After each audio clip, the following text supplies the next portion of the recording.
A good segue to my next guest, the president and CEO of the New York Racing Association, Chris Kay. Give him a big hand.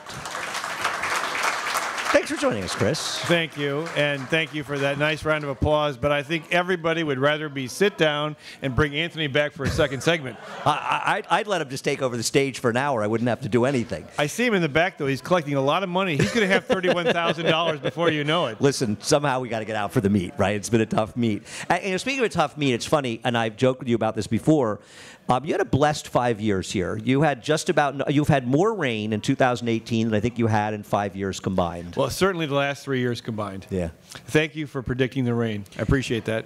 I felt you had it. I felt you had it coming. I worked it out that it would get some rain. And it's interesting. We're not quite as smart when it rains. You are never quite as smart when it rains. But guys like Glenn Kozak, they do a great job even when it does rain. So I want to give kudos to Glenn and his team. I agree. Nobody did more for us than Glenn. The guys. I mean, like the track was fast for the first race today.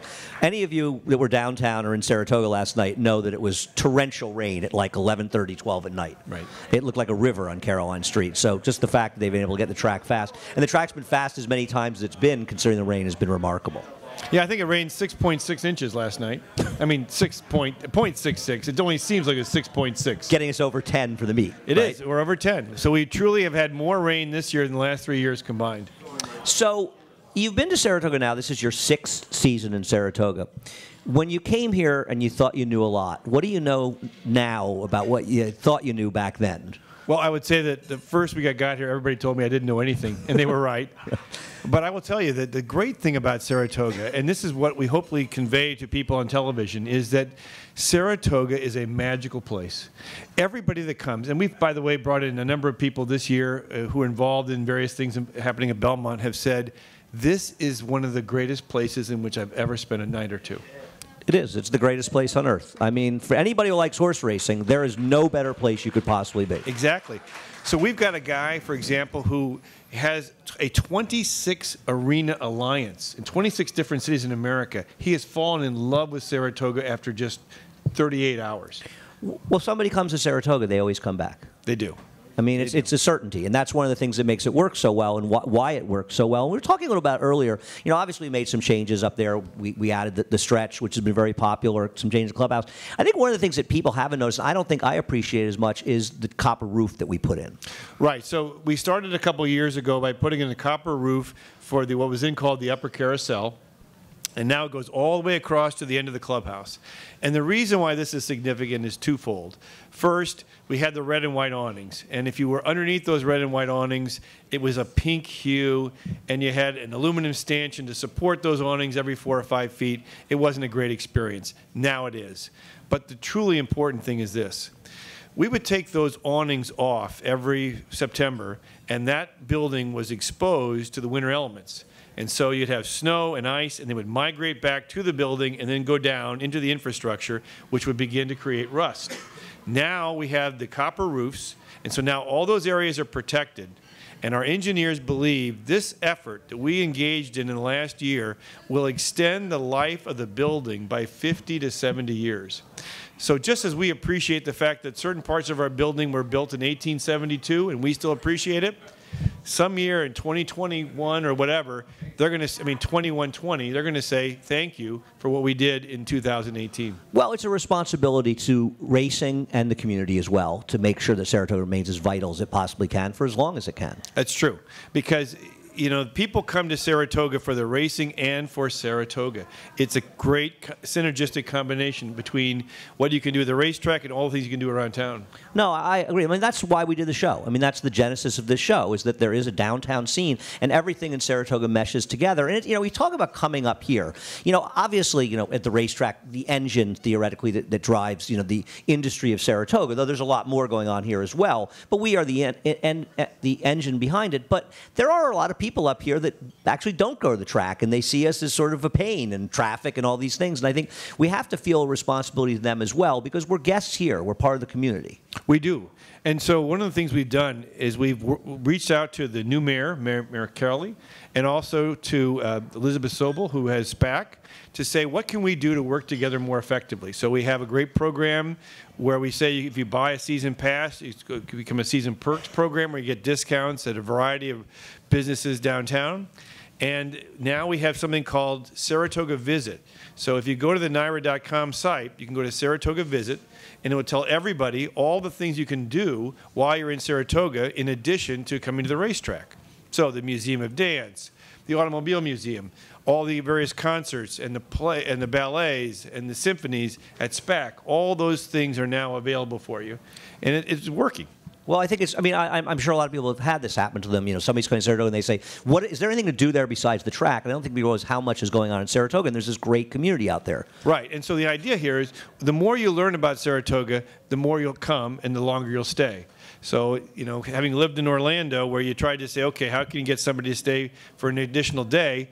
That's what we're trying to do here in Saratoga as well, and it's working. One of the things you guys might not notice, but we also have a segment we call Postcards from Saratoga, where we begin starting in May. As we go in or out of commercial on our television show, we'll show some tourist attraction in Saratoga to entice people to come. And frankly, it worked. We saw a lot of people. I interacted with a lot of people, for example, on Traverse Day, who came from California, who came from other places, precisely because they said they wanted to experience it. Well, I think the idea of being in a community, it's something that John Angelos, who does the radio, is my producer in the show, has done with the ballpark that the Orioles have down in Sarasota, with being part of the community and trying to improve the relationship with the community, and something they've done very successfully. I think it's very important. I do too. And I think we have a great mayor. And I think what Elizabeth is doing at SPAC is awesome. And I'm looking forward to partnering with them more and more in the future. So let's discuss the red jacket. So last week, I'm not giving you Bob one. Baffert, I have a red jacket. You didn't give it to me. I wore it. I showed up on a show one day, and he's wearing the red jacket. I hit it until you came on the air with me, and then it was Angel Cordero's. It was a little tight on me, but I have to lose a few pounds. So you gave it to Bob Baffert. Now, we all love Bob. Bob's great and everything, but I think a lot of people were a little surprised that we gave it to a trainer who's primarily from California, and I wanted you to talk about that a little bit. So there are a couple of factors. Number one, remember, this is a trainer who came in second, unfortunately, in the 2015 Travers. I remember there's probably some people here that bet Keen Ice that don't think it was that unfortunate. No, right? I was sitting right there when Jerry says, "Can I change the name of the horse to Onions?" You remember that? Yes, you've learned the name of Onion now, right? Yes. You now know there was Onion? Yes, okay. I do know. Thank you. Good. Sitting at your feet has been a wonderful experience for me for these many years. I just get tired of being called Grasshopper. But he won in 2016, set a record with Arrogate, won in 2017, he's won 11. And remember, guys like Wayne Lucas have also won a number of races around the country as well. Same with the Chief. So Chief didn't like the ship. Chief wasn't big on shipping. Florida. No.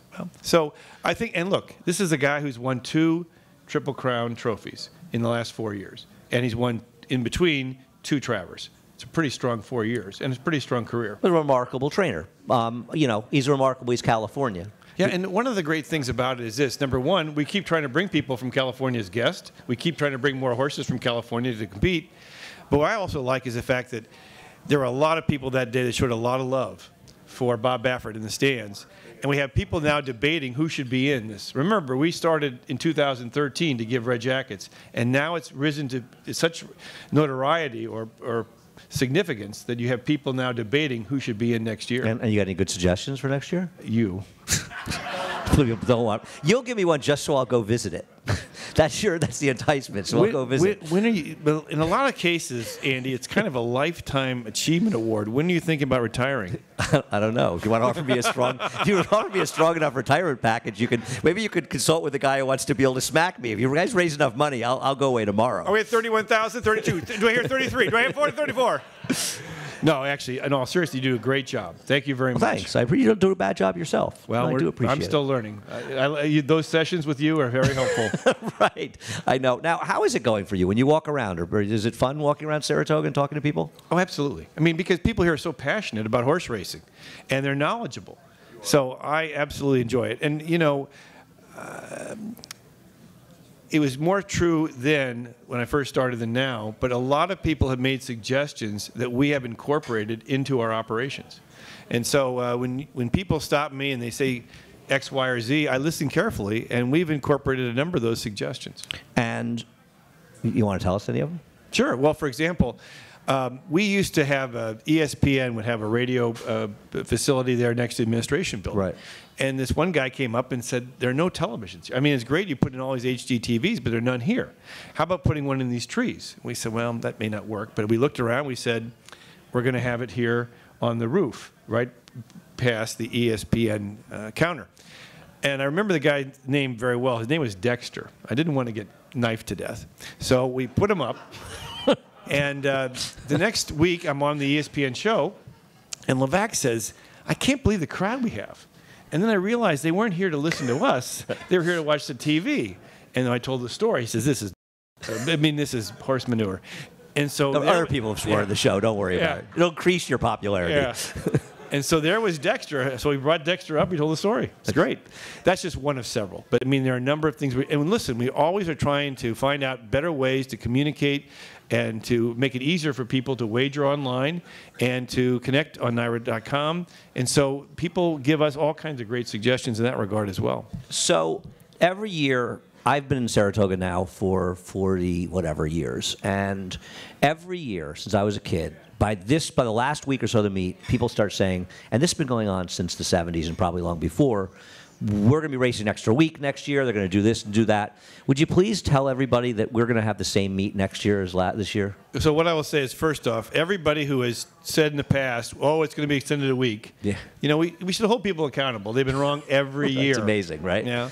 And I've already had a couple of people say, I've got a very good authority that we're going to go a week earlier this year. I said, really? Who are they? Oh, I can't tell you. Let me tell you. Glenn Kozak. No. Let me tell you that we don't have a decision. There are a lot of complicated factors involved for next year. We are in the midst of going through this whole process with the Islanders, and there are about 12 important questions that need to be answered before we'll be able to figure that out. So if anyone tells you that they know, bet against them, because they don't. My favorite one was last year when everybody said we were going right to Aqueduct from Saratoga. You guys remember that, right? Everybody was telling us that was going on, and yet nobody had any idea what they were talking about. I mean, right. It was crazy because we were putting in a new turf course, an additional turf course, rather. They were saying, oh, you're going to definitely go to Aqueduct. No, we're not. And here's the other thing.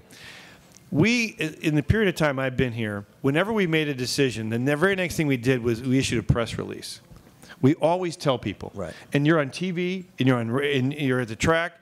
There are various vehicles we will use and have used to let everybody know as soon as possible after a decision has been made. We're going to use those again. And I also think that people think there's something going on, where there's secret meetings going on. It's really not. It's pretty boring, I think, if people realize. It's just like, how are we going to do this? What are we going to do? And most of the time, it's just the same thing. Yeah, boring has been used to describe me on way too many occasions.